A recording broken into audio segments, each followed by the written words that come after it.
Jai Hind everyone, welcome back in our YouTube channel Defense Exam Point. So today in this video we are going to discuss about the airmanship. So that is part 14 of Air Wing NCC specialized subject to cover the syllabus for BAS cadet. So without wasting much time, let's start the video. So first you have to remember the importance of airmanship. So एयरमैनशिप आखिर हमारे लिए क्यों important होता है। तो जो एयरमैनशिप है वो हमारा जो भी हमारे क्रूमेट्स होते हैं, हमारे पायलट्स होते हैं, हमारे अदर मेंबर्स होते हैं, उनके साथ जो है एक डिसिप्लिन जो है रखने में हेल्पफुल होता है हमारे airmanship. And it help the pilot to standard procedure let down the airfield on which he is operating.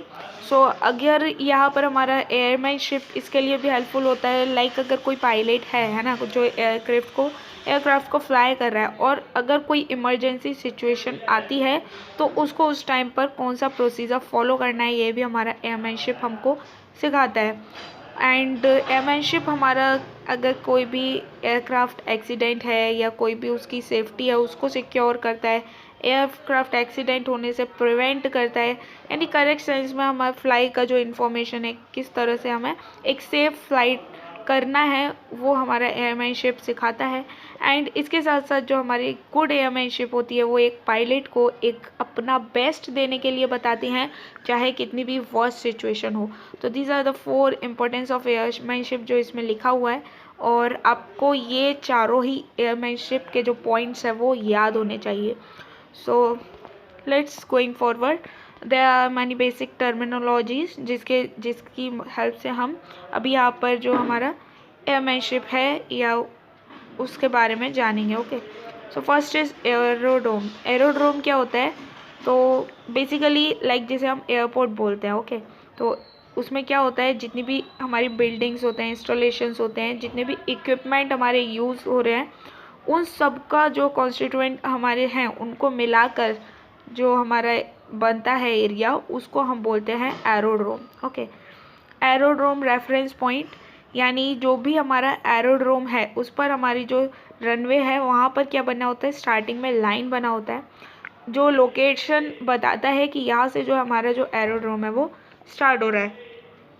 Okay, next is air report. Air report is what, like यहाँ पर हमारा कोई एयरक्राफ्ट है जो फ्लाई करके लैंड करने वाला है, तो वो उसका जो पायलट होगा वहाँ पर जो हमारे ATC ATS जो भी है ना, वहाँ पर जो रिपोर्टिंग वो क्या करेगा, अपना रिपोर्ट देगा।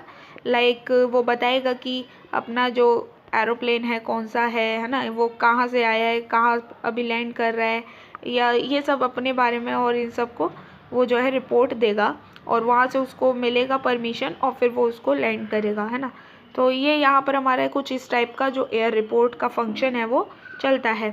The next one is air root. So air root बहुत ही ज़्यादा ईजी है, यानी एयर स्पेस में जहाँ पर एक एयरक्राफ्ट एक पॉइंट से दूसरे पॉइंट जा रहा है उसके बीच का जो एयर स्पेस है उसको हम एयर रूट बोलते हैं, यानी जो उसका पाथ है। Okay, next is air traffic control centre. So what is it, जो हमारी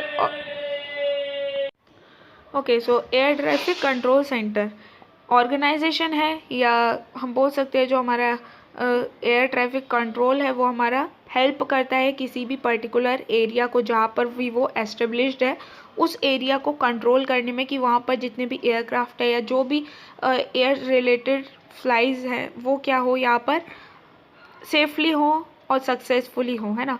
कोई भी इंफॉर्मेशन उस रिगार्डिंग, उस रीज़न के रिगार्डिंग देना होता है एक दूसरे को, वो देते हैं, है ना। और यहाँ पर अगर कोई सर्च ऑपरेशन या रेस्क्यू करना है तो वहाँ भी वो फ्लाइट इंफॉर्मेशन जो है एयर ट्रैफिक कंट्रोल उनको देता है। यानी एक तरह से जो ट्रैफिक का एयर है वो कंट्रोल करता है, वो किसी भी टाइप से हो सकता है।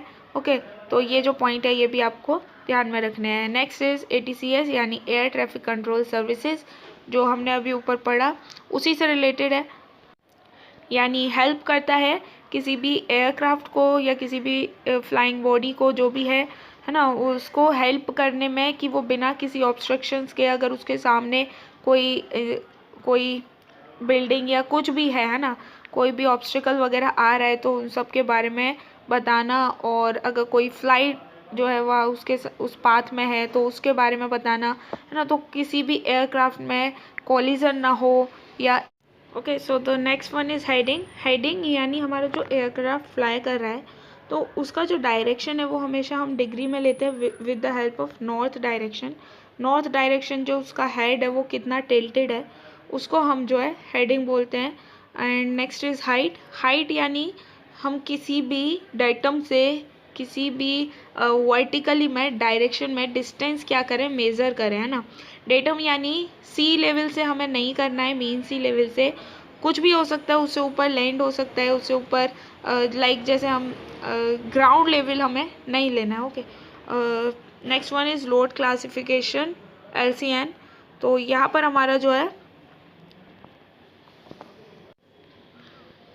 प्रोहिबिटेड एरिया यानी जहाँ पर हमारा जो एयरक्राफ्ट है, ऐसा एयर स्पेस जहाँ पर हमारा एयरक्राफ्ट जो है प्रोहिबिटेड है, फ्लाई नहीं कर सकता है।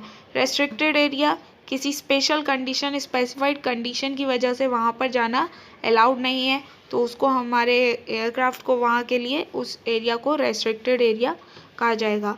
QFE एंड QNH और इस सब के लिए मैं आपको एक वीडियो एंड में बताने वाली हूँ, तो आप उसको देखिएगा। इससे रिलेटेड जो हमारी 14 से हमारी 19 तक की डेफिनेशन है वो आपको ईजिली उससे समझ आ जाएंगी।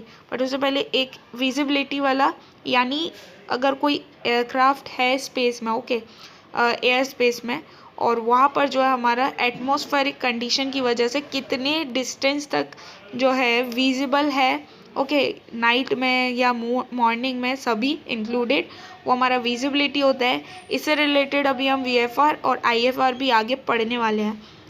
Next is alternating service. और तो यहाँ पर हमारा ऑल्टरनेटिंग सर्विस यानी अगर कोई एयरक्राफ्ट फ्लाई कर रहा है बट उसी टाइम पर उसको एक और सर्विस दी जाती है, लाइक कोई रेस्क्यू का ऑप्शन, सर्च ऑप्शन, तो वो हमारी जो है ऑल्टरनेटिंग सर्विस बोली जाती है।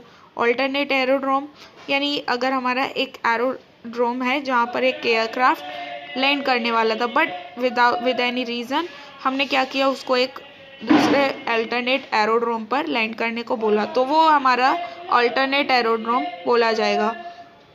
एल्टीट्यूड, जैसे अभी हमने हाइट पढ़ा था, वर्टिकल डिस्टेंस मेज़र करना था डेटम से, बट जो एल्टीट्यूड था वो हमारा जो सी लेवल है उससे जो हाइट है उसको मेज़र किया जाता है, उसको हम एल्टीट्यूड बोलते हैं। Distress message. डिस्ट्रेस मैसेज यानी किसी भी एयरक्राफ्ट को कोई इमरजेंसी मैसेज जो है देना कि कोई क्रू या कोई भी प्रॉब्लम जो है वहाँ पर डेंजर है ना, तो इस टाइप के मैसेजेस को डिस्ट्रेस मैसेजेस बोलते हैं। Next is elevation. Elevation means हमारा जो मीन सी लेवल है या ग्राउंड जो भी है वहाँ से वर्टिकली अपोजिशन में कोई टिल्टेड एंगल हमारा जब बनता है ना, तो उसको हम हाइट को एलिवेशन बोलेंगे किसी फिक्स सरफेस से, या हम मीन सी लेवल से उसको क्या करेंगे, मेज़र करेंगे। ETA estimate time of arrival यानी हमारी कोई एयरक्राफ्ट है और उसका जो डेजिग्नेशन है वहाँ पर उसको क्या करना है, पहुँचना है, ओके, तो वहाँ पर जो है उसको एक टाइम दिया जाएगा कि जो टाइम दिया जाता है ना, उसको हम ETA बोलते हैं।